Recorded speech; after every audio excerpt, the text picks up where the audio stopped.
What's up, guys? Welcome back to another video. Yeah, so I said last video I was gonna clean up those wires. I still have not cleaned them up, so they're probably honestly just gonna stay like that for a bit. But what can you do about it? Anyways, I started getting some of the login pages set up for this, but I'm experiencing like there's such a big knowledge gap with these multi-tenancy apps that I honestly had no idea existed.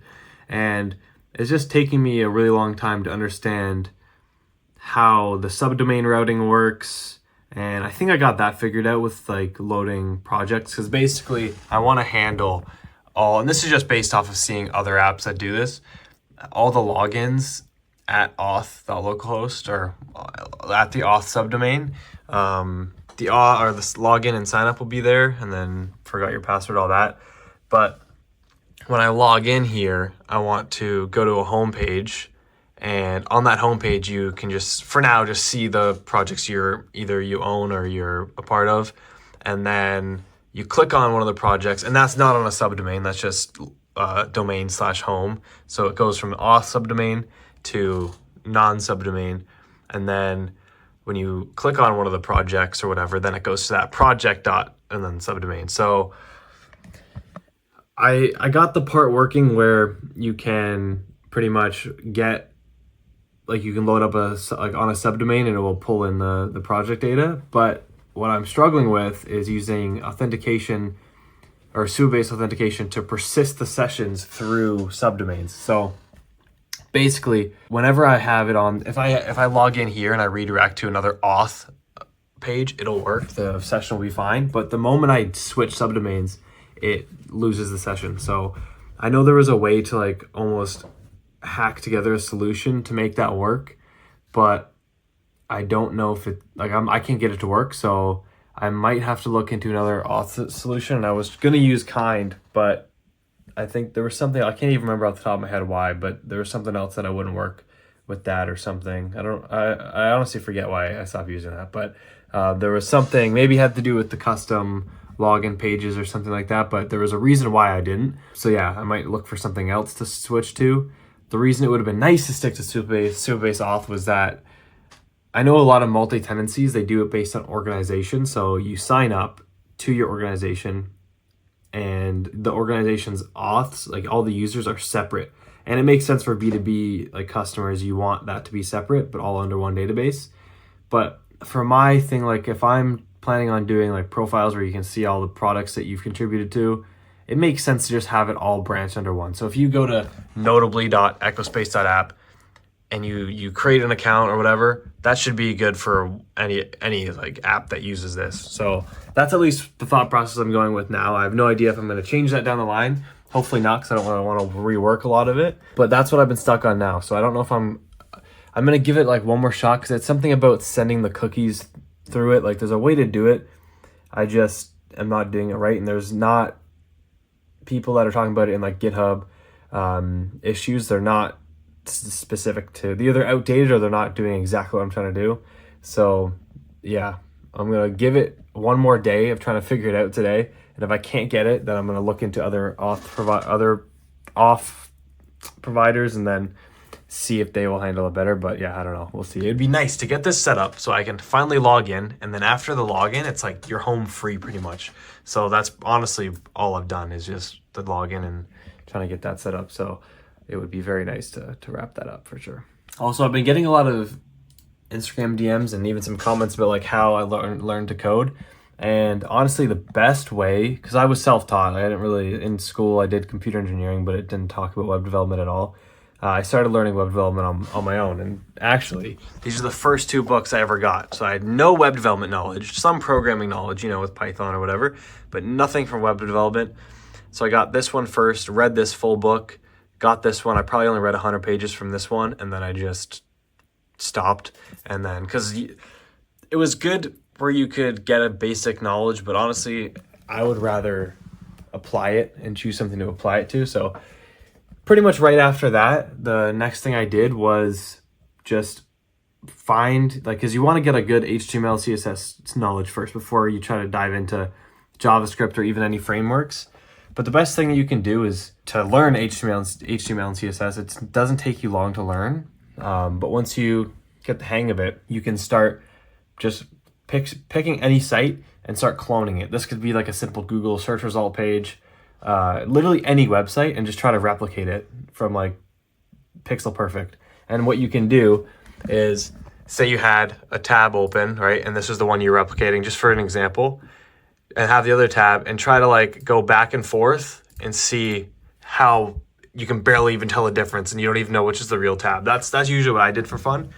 But that gets boring really quickly. So you want to do that until you're comfortable with it. And then honestly, the best way to learn is to pick a project and just go in on it. One that's actually exciting to you.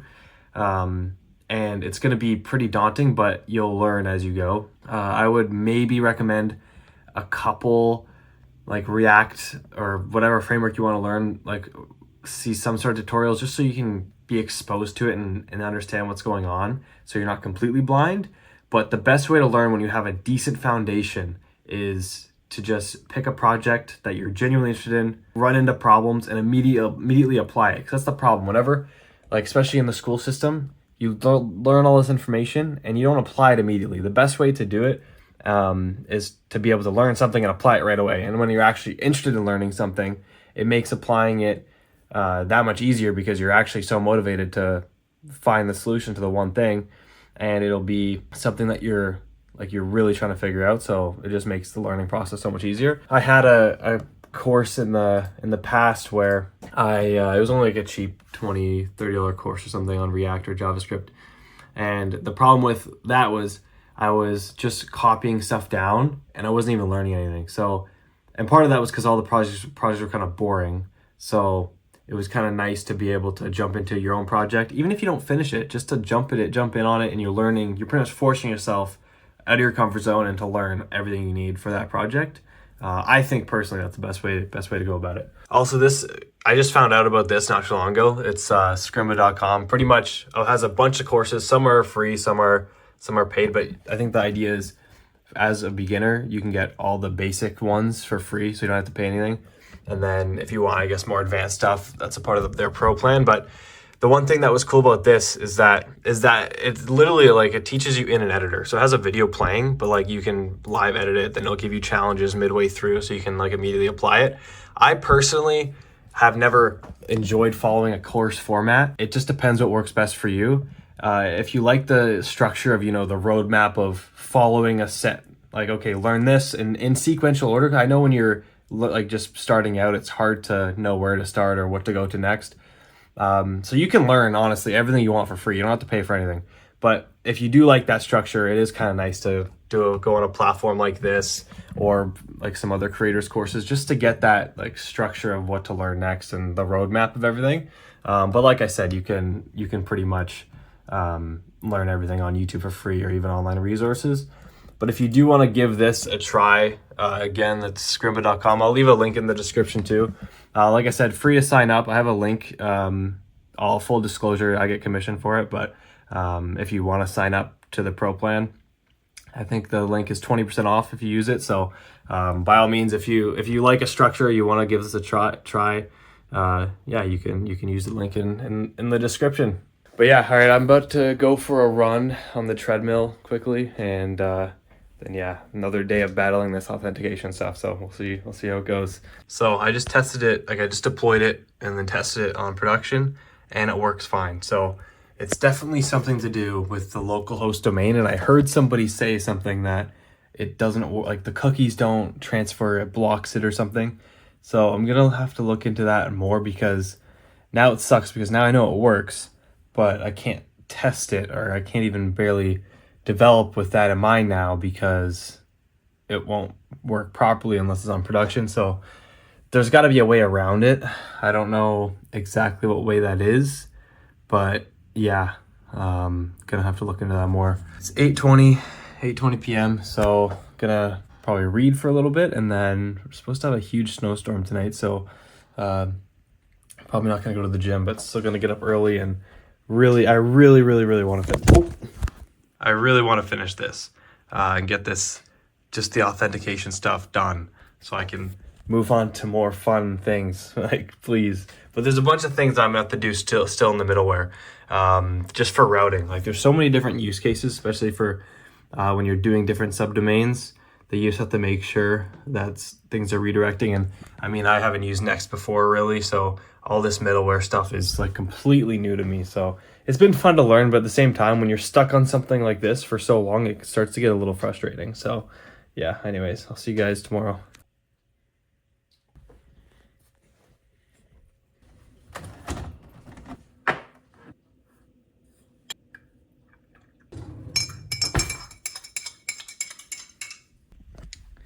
We're getting a crazy snowstorm right now. Nothing too extreme, but I mean, this is the first one of the year, so it'll be interesting.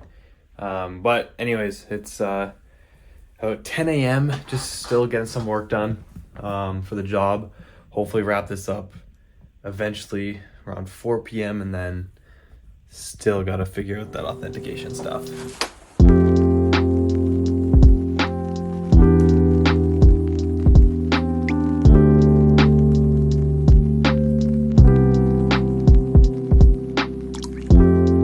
All right, first work block is done.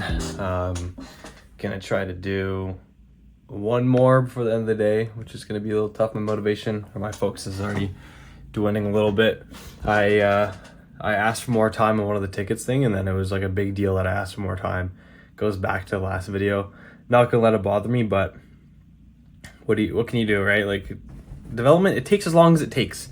Like, anyways, I'm not gonna get into that again. But regardless. This week's honestly a pretty boring week.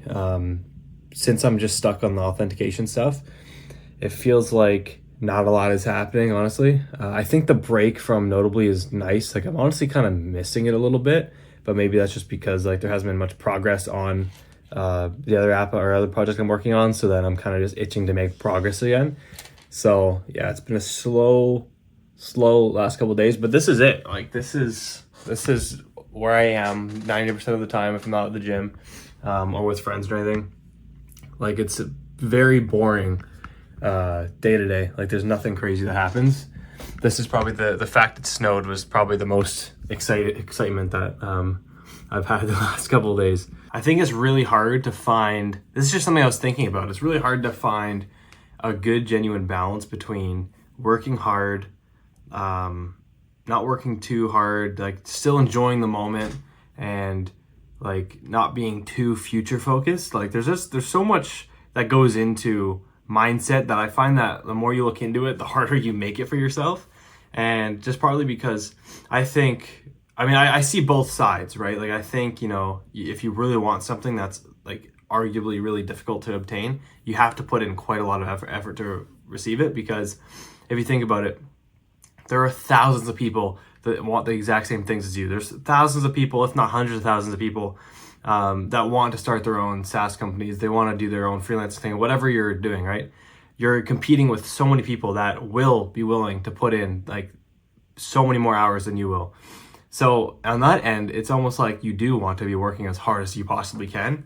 But then on the other hand, you don't want to be working so hard and so fixated on the end result that you just completely negate living in the moment and just pretty much you just end up suffering in the moment now to then get the end result that doesn't even really change your outcome. And that's why I like to think of it as seasons where you work harder than other seasons, and some other seasons you take it easier. But it's so difficult to really grasp what works best for you. And like I said, the more I think about it, the more it just gets more complicated. Because on one hand, I 100% agree that you should want to work as hard as possible. Like you should be obsessed with working as hard as possible. But then if you cut out everything else in your life, like it's all about balance, right? But then it's like, does balance really make people successful? So it's like, I have like the angel and the devil on both shoulders here. And it's always like a push and pull.